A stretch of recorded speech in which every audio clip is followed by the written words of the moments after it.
회사에서 업무를 수행하다 실수한 직원에게 책임을 어떻게 묻고 계신가요? 실수를 책망하고 호되게 야단치고 다그치기만 하나요? 다음에 그러지 말라고 타이르기만 하고 그냥 넘어가나요?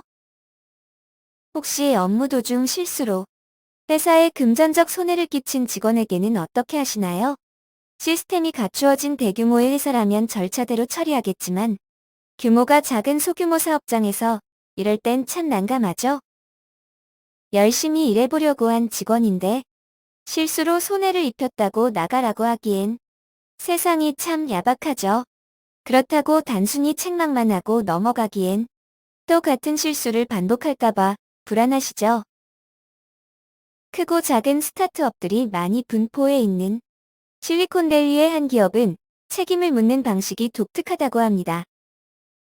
우리는 책임을 진다고 하면 이미 벌어진 일에 대해 물질적 책임을 지는 것으로 알고 있는데요. 같은 일, 즉 같은 실수가 반복되지 않도록 하는 것이 진짜 책임을 지는 것이라고 하네요. 실리콘밸리의 이 기업은 실수한 직원에게 사후 책임 소명서를 작성하도록 하는데요.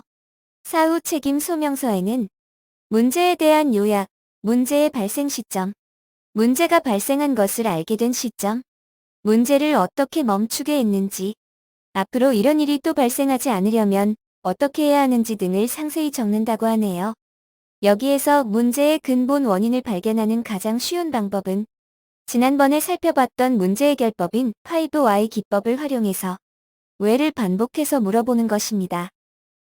예를 들어 프로그램 개발자의 실수로 회사 결제 계좌의 돈이 다른 계좌로 송금됐을 때 근본 원인을 찾는 질문을 해보겠습니다.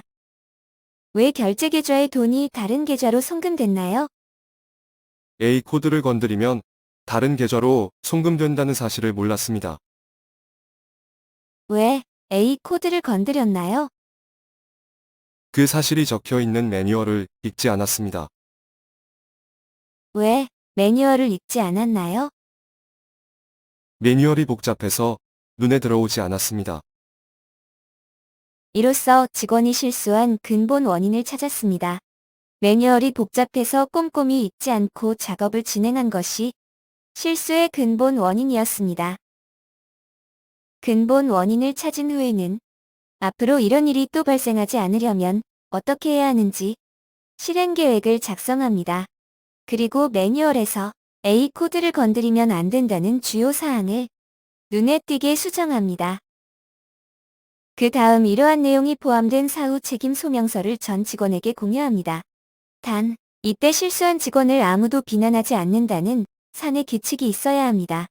이로써 다른 직원들은 같은 실수를 반복하지 않게 되고 이미 실수한 직원은 자신의 실수에 대한 책임을 지게 되는 것입니다. 실수 발생 시 문제의 근본 원인을 파악하고 다시 같은 일이 반복되지 않도록 실행 계획을 작성하고 전 직원에게 문제 발생 소명서를 공유하는 것. 이는 문제가 발생한 것은 직원 개인의 잘못이 아니라 문제를 발생하게 짜여진 회사의 시스템에 있다는 사고방식에 기초한 것이지요.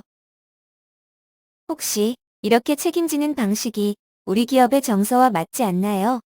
그래도 업무상 실수를 직원 개인 탓으로 돌리는 것보다 회사 시스템의 잘못으로 인식하여 조금씩 바꿔나가는 것이 장기적으로 볼 때 업무 실수도 줄이고 회사와 직원이 함께 성장할 수 있는 길이 될 것입니다. 다시 한번 되새겨볼까요? 어떤 일에 책임을 진다는 것은 이미 벌어진 일에 대해서 물질적 책임을 진다는 것이 아니라 같은 일이 반복되지 않도록 책임을 지는 것입니다.